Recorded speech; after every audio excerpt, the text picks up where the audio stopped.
This is the Chamberlink, connecting community, creating impact with Tyler Fischbach. What I have sitting in front of me right now is something that I came across last night, and a lot of it shocked me. It is a U.S. Chamber of Commerce report from their Small Business Data Center, and I'm going to read you a couple things out of this. I'm going to see if you guys are as taken aback as I was.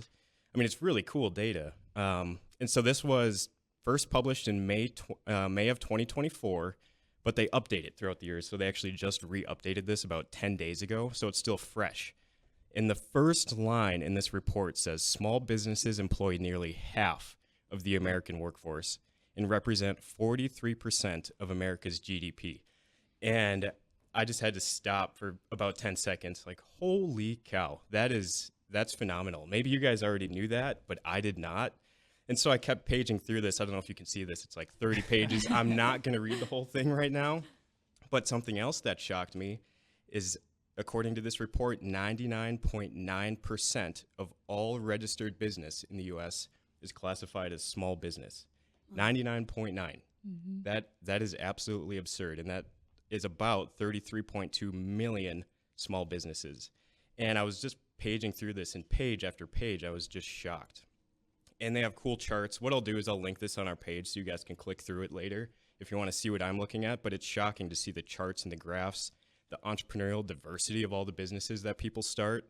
And I think there was a line in here somewhere that 40% are owned by women. There are just so many cool stats in here. So we'll link it. I was just consistently shocked at this. And then it got me thinking, okay, 99.9% are small businesses. Then you start to think about your own life, right? Like, think about a weekend. If you have people up visiting, or just what do you do with your friends? You walk around the rail yard in Dilworth. You go to Brewhala. Jack, I know I've seen you there a couple times, the small shops. It's amazing. You go, I know we like to go to this place called 4-Star Ninja, watch competitions. It's like all of these things that we do, you start to think about it. Like, these are all small businesses. Go to Mezzaluna for a date night, right?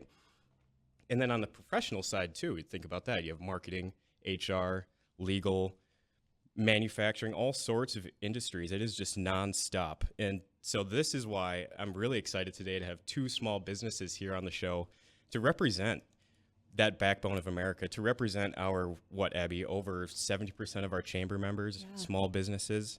And so we have, actually, these are two very special businesses, because I'm going to kick it back to Chamber Choice for a second. We have Sarah West with Light Consulting, our 2025 Small Business of the Year. So quick round of applause to Sarah. Thank you. Then we have Jack Yakowicz with AdShark, and AdShark was a runner-up. They were a finalist in the category of small business. And then, of course, Josh Seeley, who's not here, but he's already had his time. We got to let that guy work, do his job. Like, guys, give me a break here.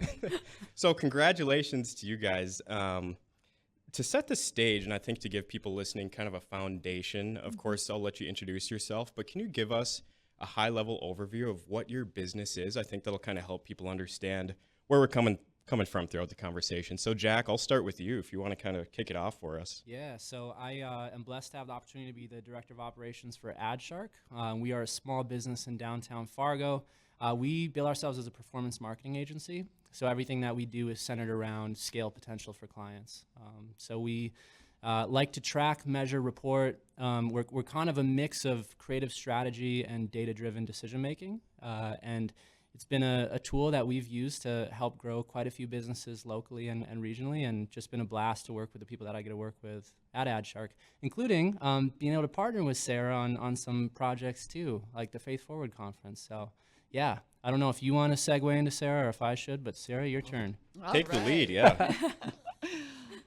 So actually, I think I summed it up, and I didn't know that we were going to win, and nor was not prepared. So you guys did a good job of keeping that a secret, and what came out of my mouth was something that I'm like, oh, that really how this works. So what we do is financial consulting and accounting services. How we do it is making business owners feel seen and heard, and why we do it is to glorify God. And it's just kind of fun to be able to have that business yourself and work with great people like Jack and his team at AdShark, continuous, like in Fargo-Moorhead. This is just the best community to start a business. And we'll get into some other things that I got going on when you say all those businesses. Yeah. I'm like, well, I have 5, so I get it. Yeah. See, this is what I'm excited about because already I did not know that. And I'm actually kind of curious while we're on the topic, what inspired you to start Light Consulting? I don't know your history or background. Can you kind of dive into that? Yeah. So what inspired me to start Light Consulting is that I was in a CFO role for a construction development company in our community, and I had a decision to make whether I was going to be an owner along with the next generation, or what was I going to do with the next phase of my life. So in making that decision, I didn't want to ignore the what else. If I'm saying yes to this, what am I saying no to? And so I explored looking at going to bigger businesses, so those that don't qualify in that small business, like Border States, Bailey, some of those bigger businesses in our community. And then what I came across is, what do people come to me for? And they come to me for advice in finance in various aspects. But there's a lot of small and mid-sized businesses that don't get to tap into the tools and the experiences that I have. And what I wanted to do is build a team that can help that, so that rather than just helping one organization manage their tax, manage their debt load, do all those things, is to help many of them. So now we have over 200 entities that we're in charge of and on the finance side. And it's just been hugely impactful to save our clients and keep $50 million in the community versus sending it somewhere else. So, Wow. Well, thank you. yeah. Thank you for that and for the overview. And Abby, I have a question for you, but I just thought of this while I was looking at Jack. You got Corporate Cup also just happened. You guys took home a trophy of some variety, didn't you? We did. What and was that? We were far less humble in our acceptance than Sarah was. I will say there were backflips happening and lots of hooting and hollering. But yeah, so it's really funny. We had a new employee come in, Micah Gallagher, who probably ended up being our MVP. I have to shout out Micah. But I told him, like, we've never finished above 20th place. So, like, do not go into this expecting glory. And we ended up in first place in our division. So pretty cool testament to the competitive nature that also sheds its light in our digital marketing world too, I would say. There's some parallels. Yeah, and I would say it was maybe a week after the event, I was on your Instagram and I saw a highlight reel that you guys put together. Yeah. So if you haven't seen that, it is one of the coolest videos I've seen. So cool. Yeah. It ended up pretty funny. We as a joke told our intern he should make a hype video for us at Corporate Cup, and turned out to be like a first place winning hype video. So shout out to Sile, our intern. He great nailed work. it. Yeah. Because it was awesome. Everyone in the office was like, have you seen this? Have you seen this reel?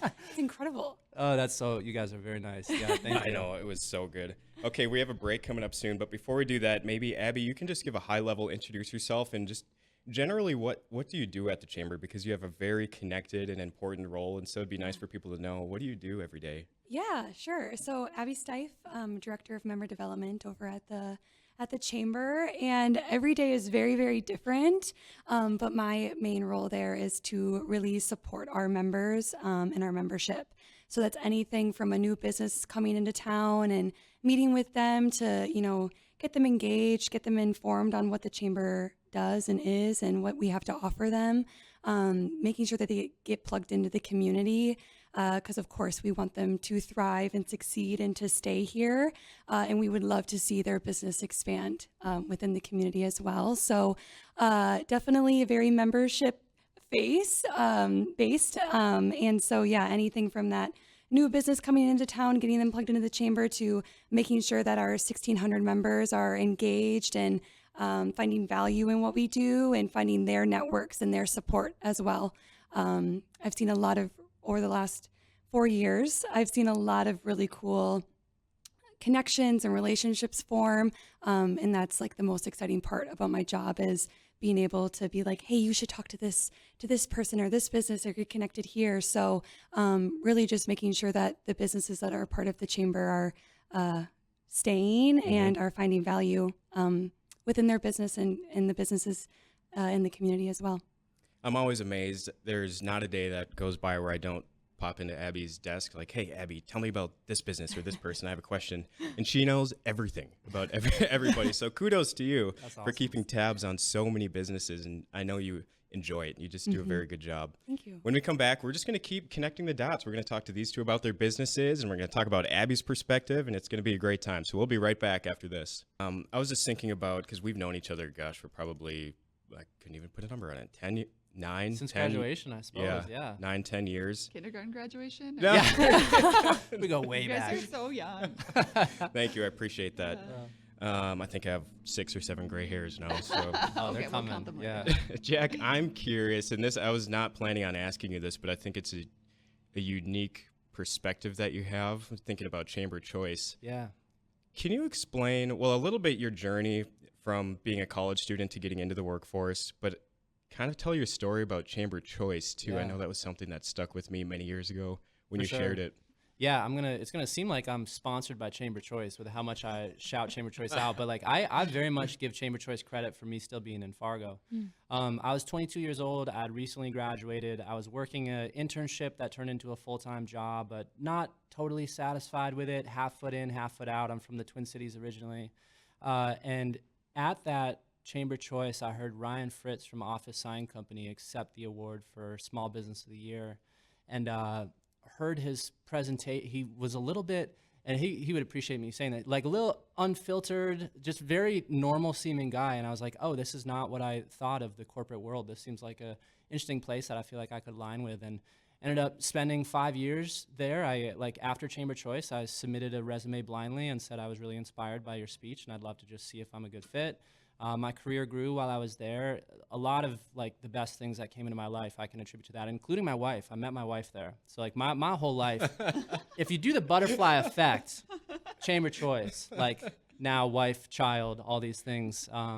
And then again, when I was at a career crossroads in 2020, I was looking up who was up for Young Professionals Best Place to Work and Small Business of the Year, and AdShark was on that list. So I followed the same recipe. I submitted a resume blindly, said I'd love to just see if I'm a good fit. We built a position together, and now I'm coming up on about 5 years at AdShark. So I believe in the power of Chamber Choice, not just for the businesses that are recognized there, but I think the talent that's in the room and is maybe at a career crossroads or interested in exploring other opportunities, like you should reach out to some of those companies because my 2 best career moves I ever made came from that, and my life is exponentially better as a result. Isn't that a wild story? That's probably not a typical pitch that Abby might give to a new member that you Yeah, right. you'll I'm like, find your listen wife. to this story. Yeah. You could meet a future You could wife. get married. So I'm thinking about, we just had the Pulse this morning, and we were talking about work-based learning, and it's always interesting when employers kind of identify their challenges, so to speak, and really unveil what's behind the curtain. It's kind of nice to get that unfiltered look at what it's like to run a business. And so I'm curious, from either of your perspectives, I mean, Jack, I would classify you as an operator, just based upon what you do day in and day out, and Sarah, especially you as an owner. What are some challenges of being a small business owner that folks might not think about? I mean, it might be easy to say, oh, yep, she owns a business, great, and not really think about all the work that goes in behind the scenes. What are some things that, if somebody's thinking about even starting a small business, these things that you have to get through and get over? I'm so curious to learn more about that perspective. Yeah, I think there's a lot of them that a lot of people don't see. And the latest one that we have is the Soda Shack, which is my daughter's business. So she's got a trailer that she makes dirty sodas out of. Sweet. And this Saturday, when she was feeling mopey that she had a bad day, you know, the weather wasn't great, so not a lot of people, and she was in a town that maybe didn't appreciate it as much as she was hoping. She's like, it's so much more. It's not like I can just show up to the trailer from 4 to 8. I have to get everything ready. I have to do inventory. I have to plan ahead of time. And I'm like, and then I don't even get paid besides tips. And I'm like, yeah, I know. And she's not, I'm like, she's doing it, but she's not doing all of it. Like mom's right there alongside of her, making sure she has money in her account and stuff. But so I think that piece of it, like what you don't see is all the intentionality that has to happen to make sure that you have enough inventory to sit there for 4 hours, to hope that the market will demand, especially in a different space like that, where outside of the what was that show, Abby, that you talked about, the Mormon show? Oh, Secret Lives of Mormon Wives. Yes. Outside of that, people in our community don't even know what dirty sodas are, right? Unless you've been outside of our community, because Swig's got over 100 locations across the U.S., none in Minnesota, North Dakota, or South Dakota.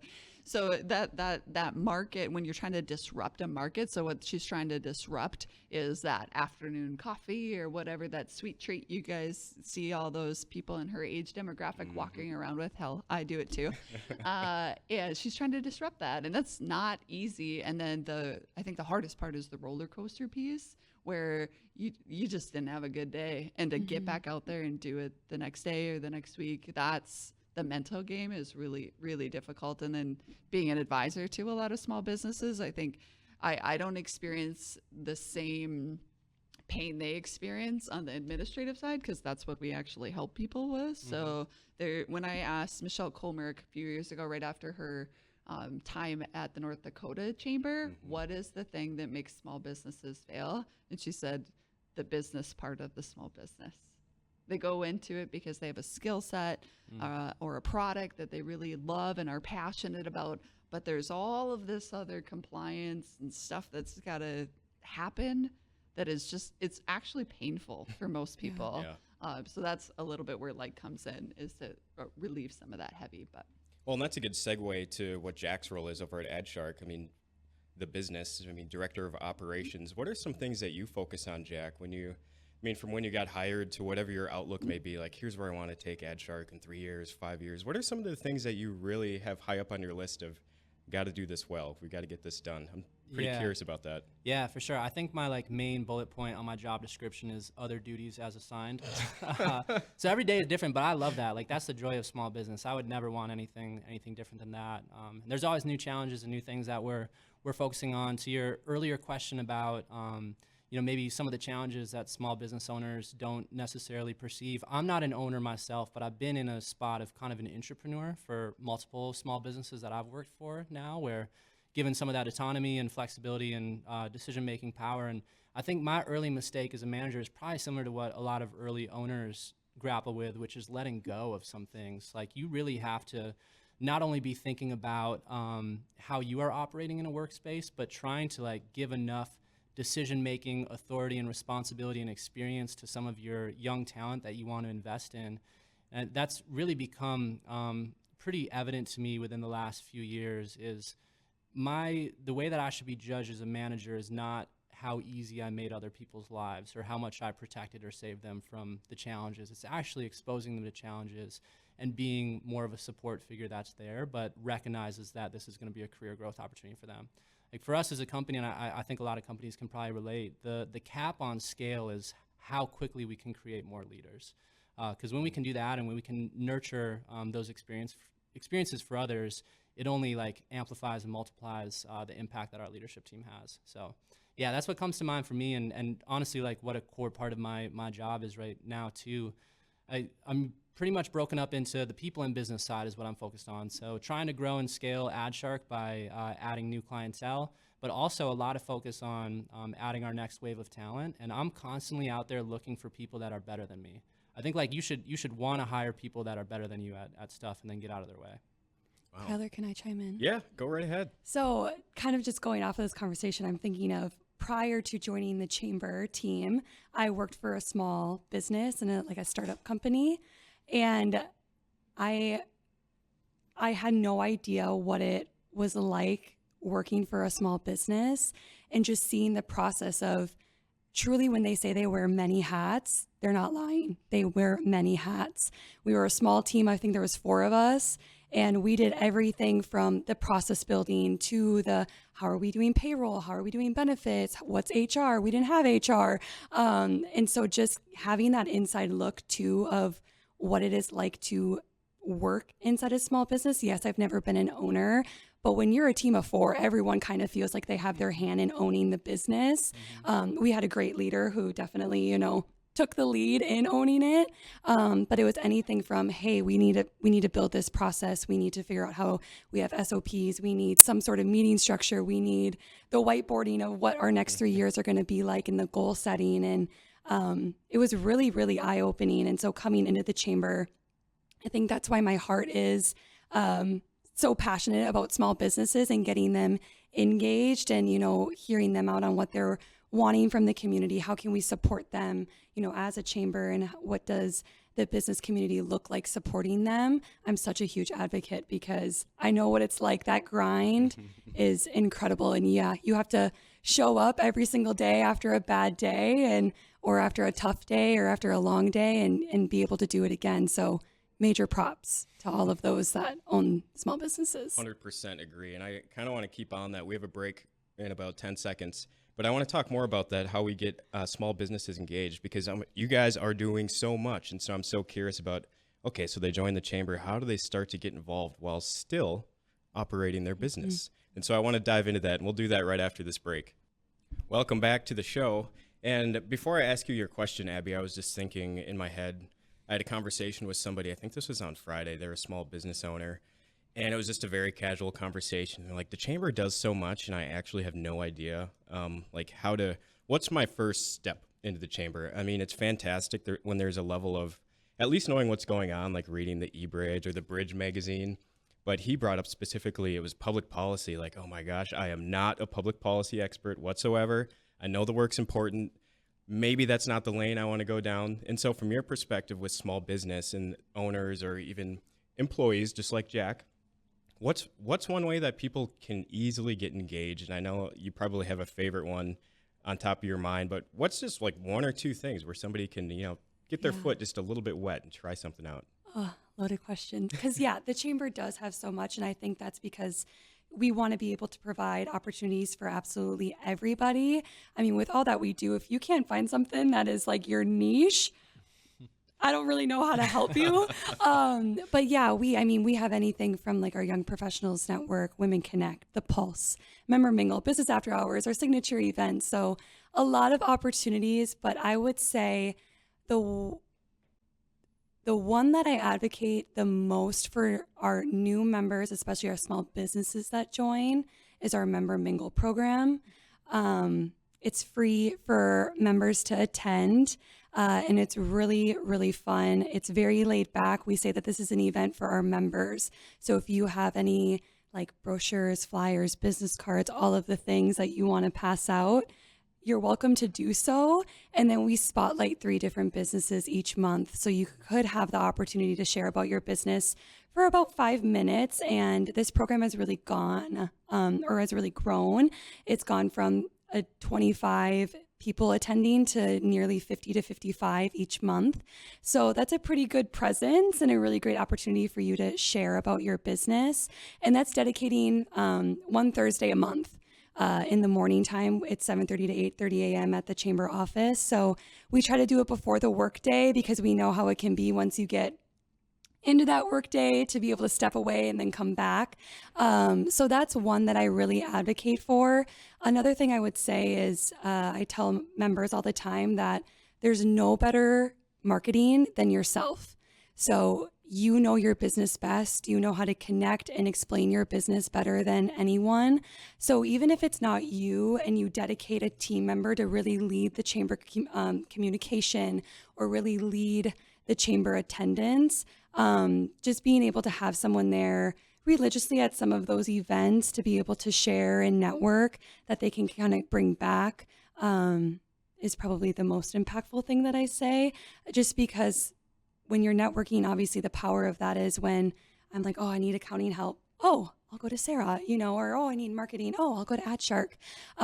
So the more that you can make those connections and grow those connections are the best. But yeah, Member Mingle, I probably advocate for the most. But if you have, even 5 team members and you have a couple young professionals, going back to growing those leaders that are, the next generation of leaders, whether that's in your business or even in your community, sending them to YPN and getting them engaged that way. YPN has so many different events even throughout the year that they can get plugged into. So those would probably be the 2 biggest avenues. That was great. Abby just gave us a lot there to unpack. That was good. So one thing that I kind of want to jump on is you brought up networking, and sometimes people are like, ugh, networking. Like, I hear that word all the time, or I don't want to do it. I'm a little tired today.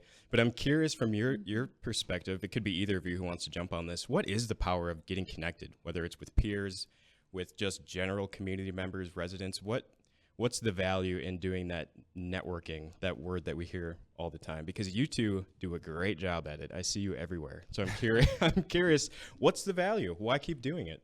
I'll let Sarah go first. Okay. And it plays a little bit into what the services that AdShark offers is the more people see your face, the more they're going to think about you, even if you're in the room and they don't even get to talk to you. Like, I can't even think about how many times. So we don't do a lot of intentional marketing. What we do is community development and just being a person in the community, and our clients tell the story for us. But being in the room at the chamber events, so even if I'm across the room, but you see my face and then you associate, oh, Sarah, like, and so, oh yeah, I just lost, or we have somebody going on maternity leave. That's something that they can cover. Or I lost a person and I need some help. Or I'm a small business and I am struggling keeping a controller level skill set because they have to be the controller, the accounts payable, the payroll, and everything, right? So, and I tell my team this too, because I'm in the sales bucket on our team, and that I need to have a little bit of freedom in my calendar to be out in the organization. It can't just be me. You know, Drew's good at it, Carrie's good at it.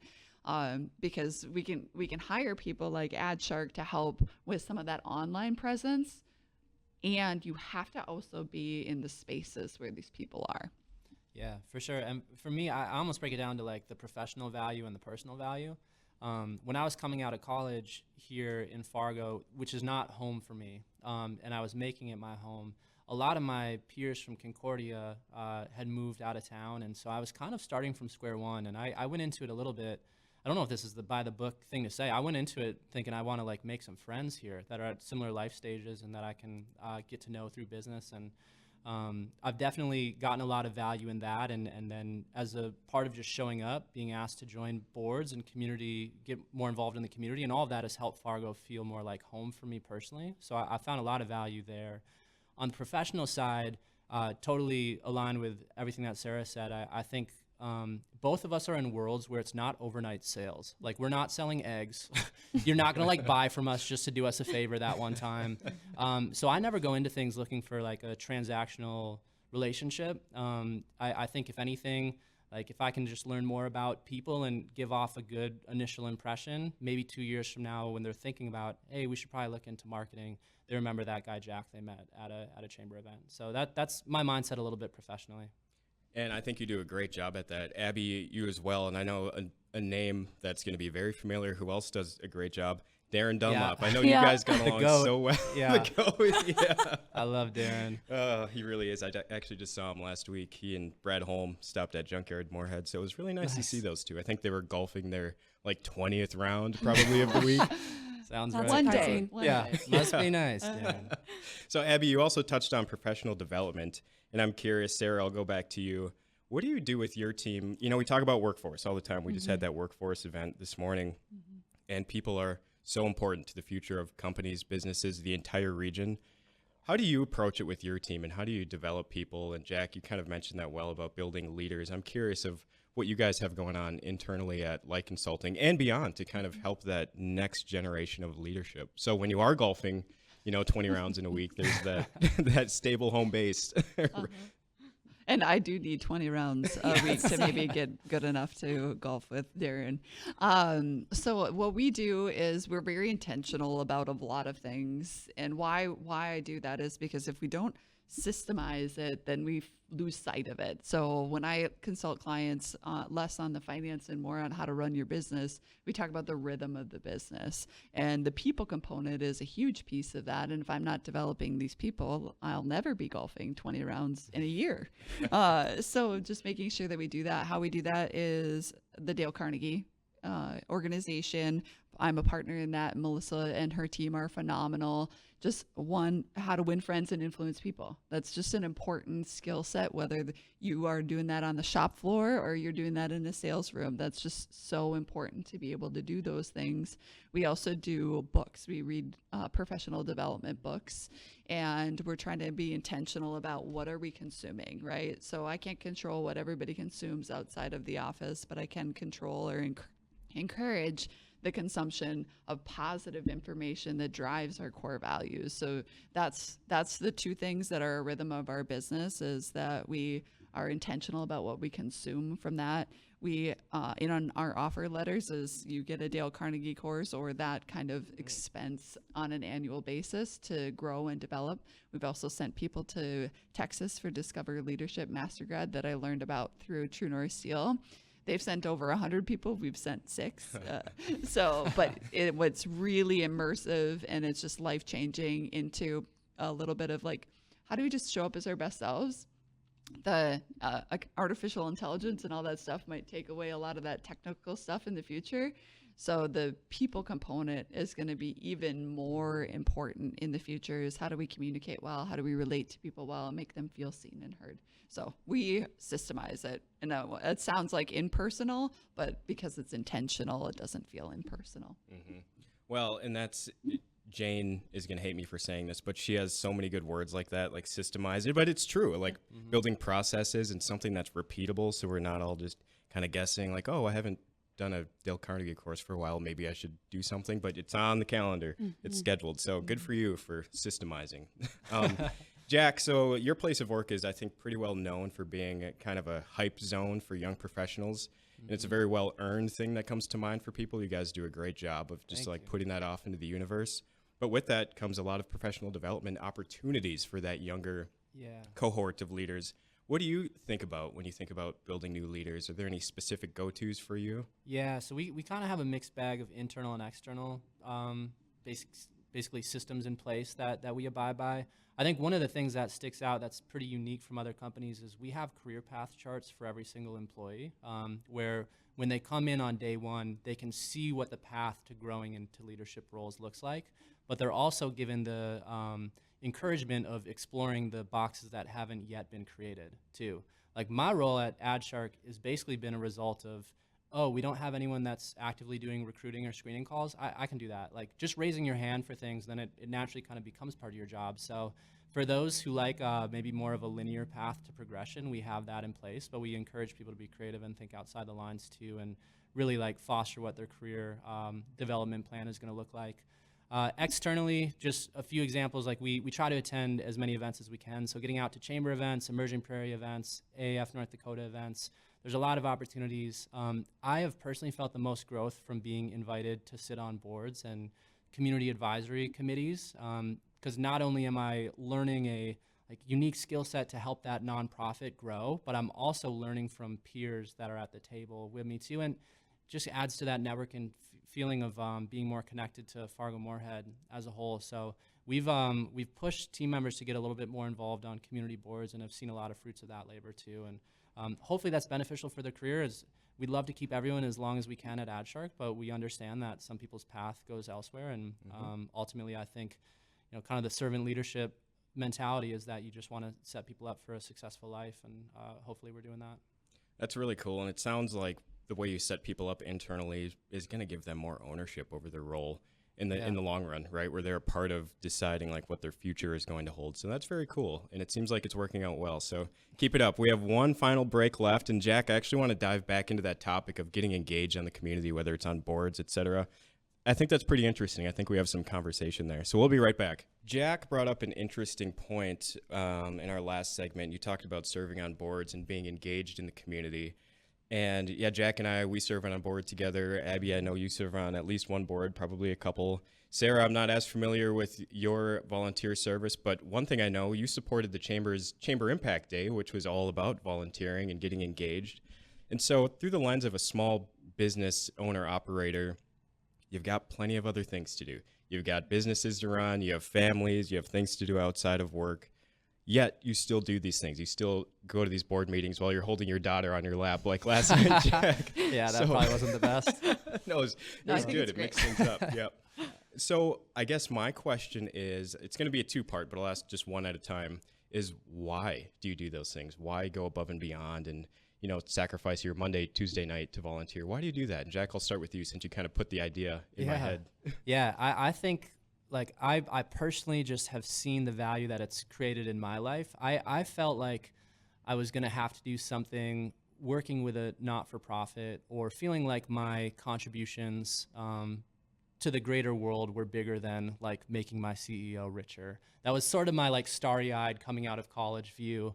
And what I mean, obviously it's a lot more nuanced than that. And I realize the impact we have even as a for-profit business and helping businesses grow. And there's a ton of value there too. But I also feel like with that profit and with the talent that we have on the team, we have a certain obligation to give that back to the Fargo-Moorhead community too, because the Fargo-Moorhead community continues to support us and allows us this great ecosystem to thrive in. So I really think it's just a necessity that people are thinking from a community-minded standpoint and wanting to give back. And for some of our team members, it might be like their first time experiencing a volunteer opportunity and a company that employs them telling them, hey, do this on the clock, and like we want you to be here and give back. It might be what like starts them on the path of giving back in their own personal life too, and starting to donate to the church or other things in their world. So I think coming from an authority figure like a boss at work helps it more normal, be more normal if it's not for them right now or part of their routine. And yeah, for us as a company, I just think it's huge, and we have certain responsibility as an organization that operates here to look out for Fargo's well-being. Mm-hmm. Well, and if either of you two want to jump in, go ahead. Otherwise, I'll just keep trucking along. That makes me think of, too, as the chamber is ramping up what we're calling the Center for Civic Engagement. And this one, well, it's multiple things. It does have to do with serving on boards and getting involved in the community, but also serving in public office, right? And that can be daunting for somebody to, if that's their first step, like, oh, I'm not ready to be on the city council.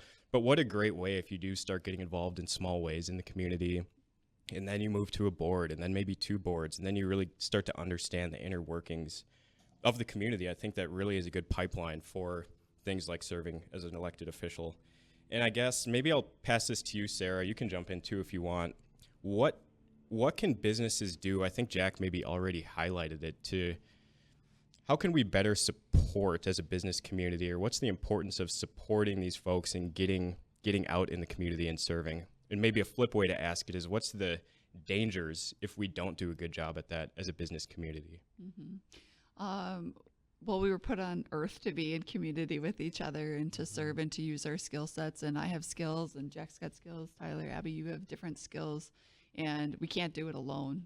So just making sure that the skills that I have are utilized,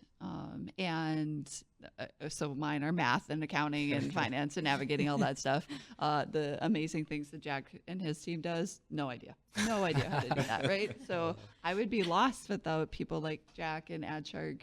And these nonprofits are, again, are small businesses, so they're in the same way, and a little bit with the government entities and playing that role. I mean, there's the civic duty from a nonprofit standpoint, and really helping and supporting and being involved in the community so we can shape the community. And then on the civic side too, there's a responsibility there. Nothing drives me more crazy than people who complain about something that aren't going to do anything about it. So if you feel like you need to voice your opinion a lot, there's lots of opportunities for you to serve the community in some way, shape, or form.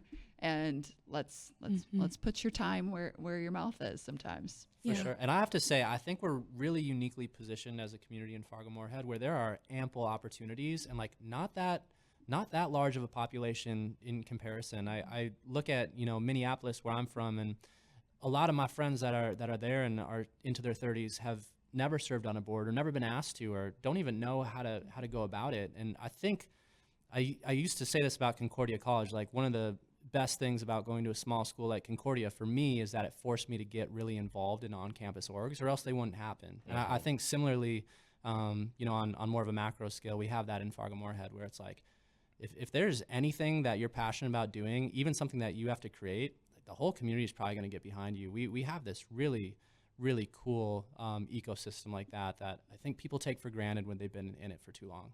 Yeah, I agree. It is a cool place. Go ahead, Abby. Oh, sorry. Yes. No, I was bouncing off of what Jack just said. At NDSU, I was so immersed in just different opportunities, how to get engaged to like the clubs and organizations that NDSU provided. I took full advantage of quite a few of them. So when I got into the workforce, I was like, what like, I need to get back out in the community. Like, I need to just get out of my day-to-day routine of just like getting up, going to work and coming back home. And I found Bio Girls. And so I just wrapped up my 4th year of being a mentor. That's awesome. And I actually met Missy, and when Bio Girls was just starting, she walked into Grateful Cratefuls, where I worked part-time, and handed us a flyer to see if we'd be interested. And from there, I their mission is just so incredible. And being able to watch these young girls and mentor and support these young girls and see them go from 2nd grade to 6th grade, and the confidence that just comes with it, or young girls that have never ran a 5K and they're running, I don't even know how to run a mile yet. And so watching them then on the day of the race and just seeing their confidence grow is so cool. And I found I was really looking at what am I passionate about that I can give back to year after year after year. And so just kind of piggybacking off of, there's so many opportunities in this community. Find something that you're passionate about and give your all to it.